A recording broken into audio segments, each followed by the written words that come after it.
the inside, we bear the fruits of the Holy Spirit, and the outside we show kindness. Love hopes all things and endures all things. So it hopes. It never gives up on people. It always looks at the potential of others. And it's always hopeful, and love endures in tough times, in relationships, and in God's plan. And then last week, in the Blind Man Sunday, we said that love believes all things, and love bears all things. Even with all the opposition, all the things we have to bear, we believe and we bear. Love is not puffed up. Love is not puffed up. So anything that we do opposite, then we are not loving. And if we are not loving, we're not obeying the greatest and really only commandment that we need to know, that God tells us to love Him and to love one another. Love is not puffed. Another way, or other versions talks about, love does not brag. Love does not brag. Love does not boast about different things. Love does not parade itself. And it's not proud or arrogant. St. John Chrysostom said the following, and it's very powerful because it really convicts us if we really see what he's saying. And he's saying two things, and he's saying it in a slightly different way, meaning the same thing. Love and pride are opposites. Love and pride are opposites. Where love reigns, there is no room for puffing up. So if we love, there is no puffing up. For he that loves does not think highly of himself. And again, he says it in another way. He that is puffed up cannot love. If we are puffed up, that means we cannot love. And he that truly loves cannot be puffed up, for love requires great humility. And that's the words. That's the words. If you were following all our hymnology, all the hymns of today, it talked about what great humility.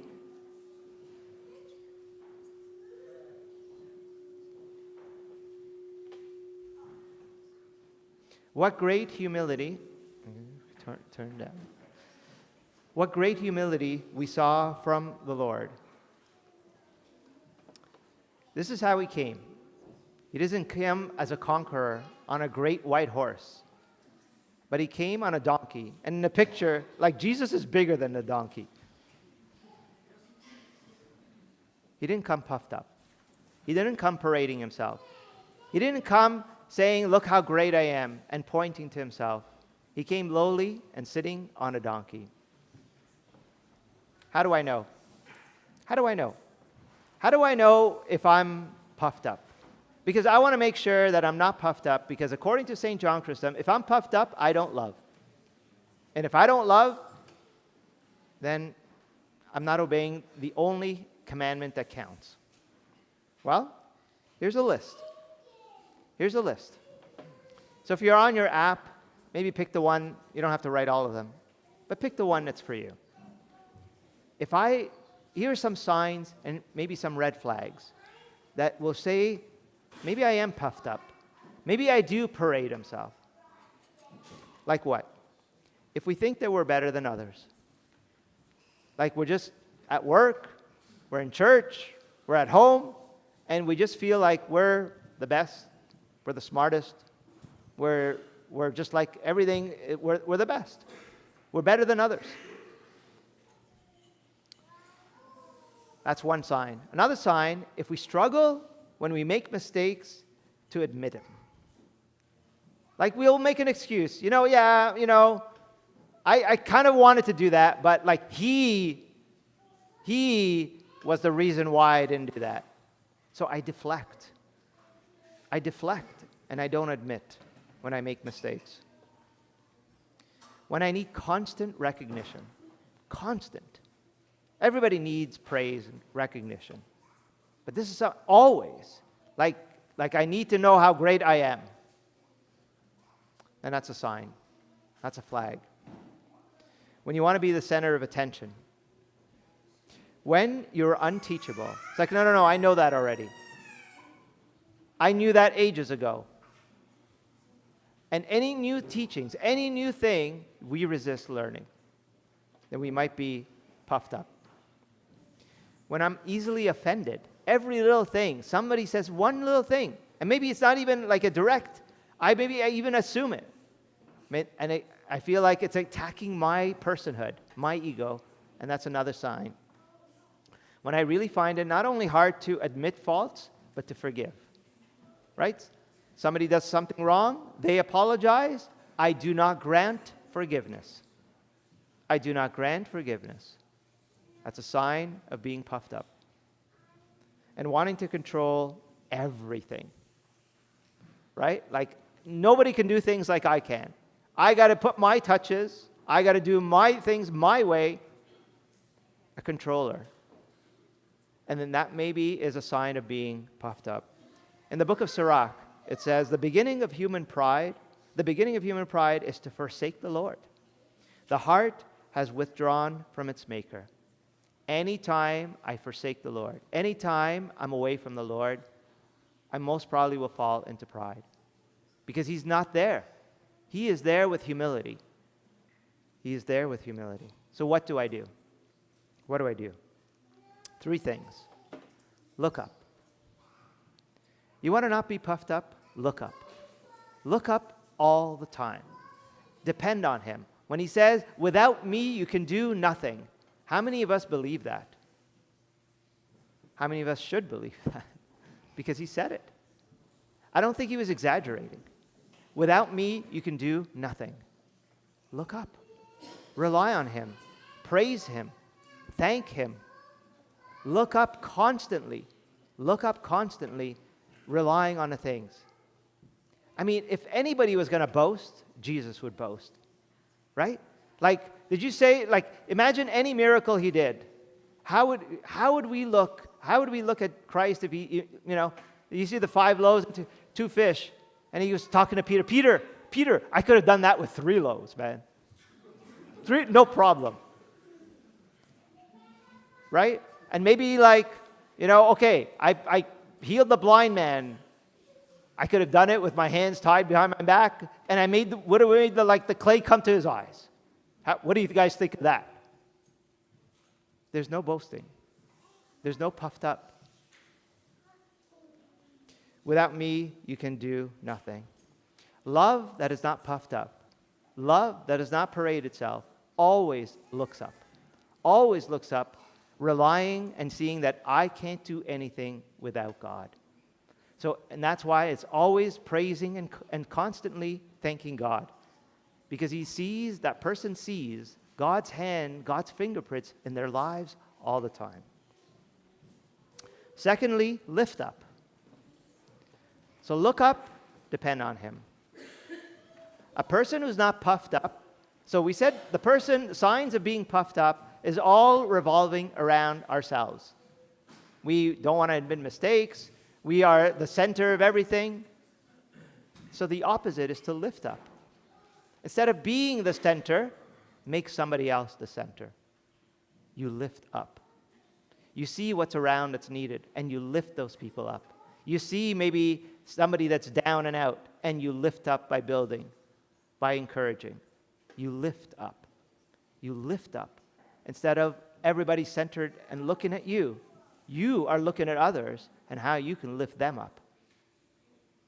That's the opposite of parading yourself, and that's the opposite of being puffed up.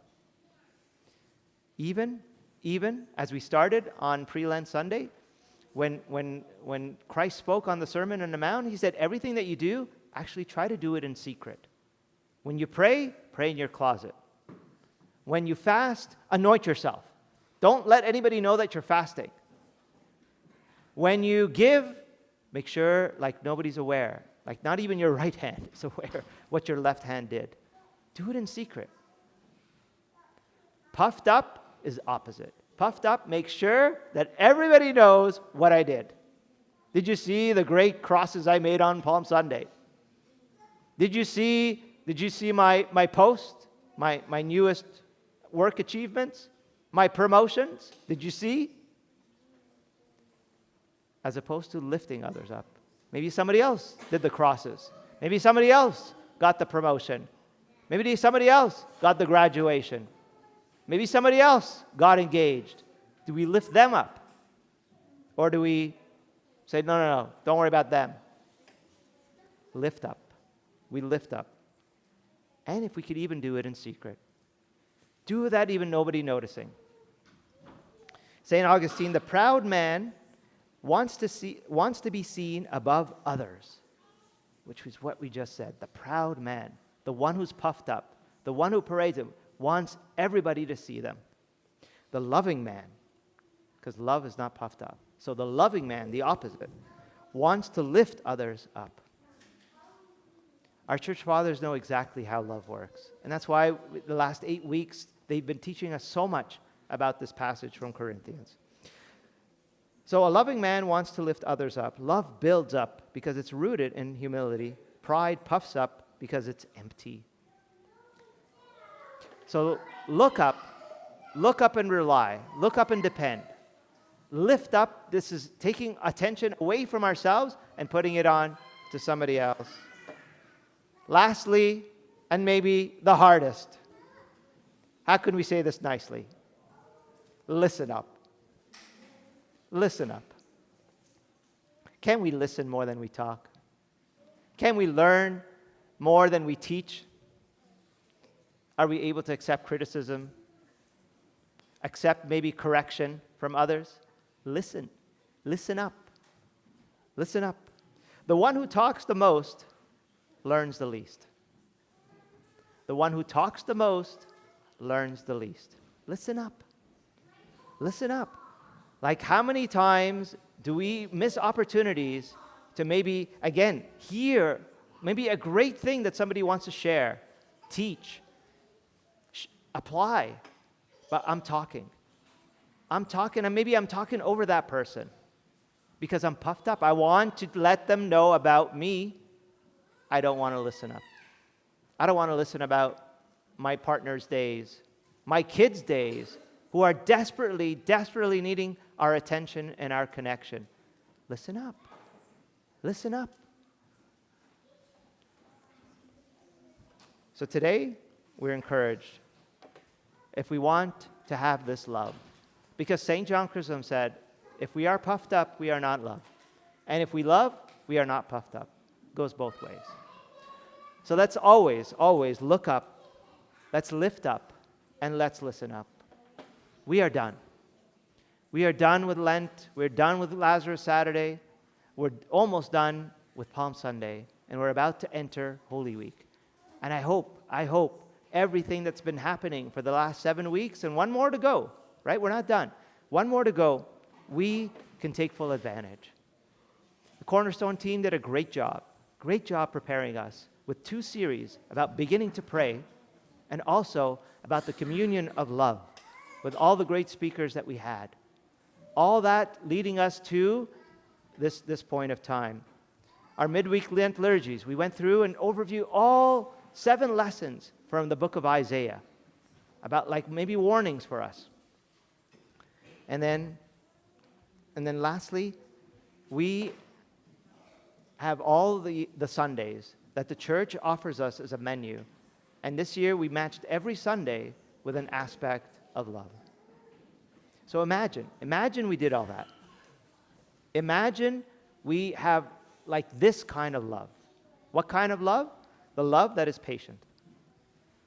The love that is patient, because it's a patient in all our relationships and different hardships. The kind of love that is not self-seeking but thinks of others, that thinks no evil, doesn't have an evil heart, evil mind, but assumes the best in others. The love that does not envy. A love that is kind, outwardly and inwardly.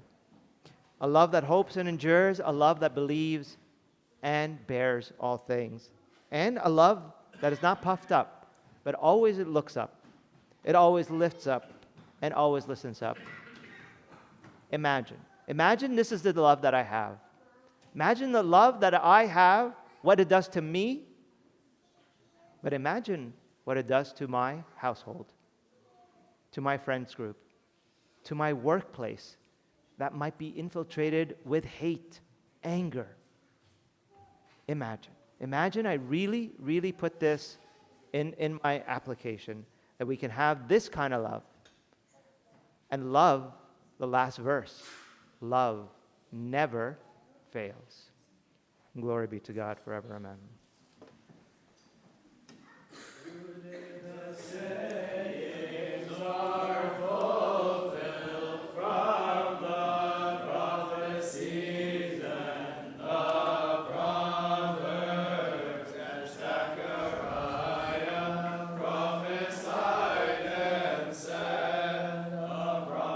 mercy above.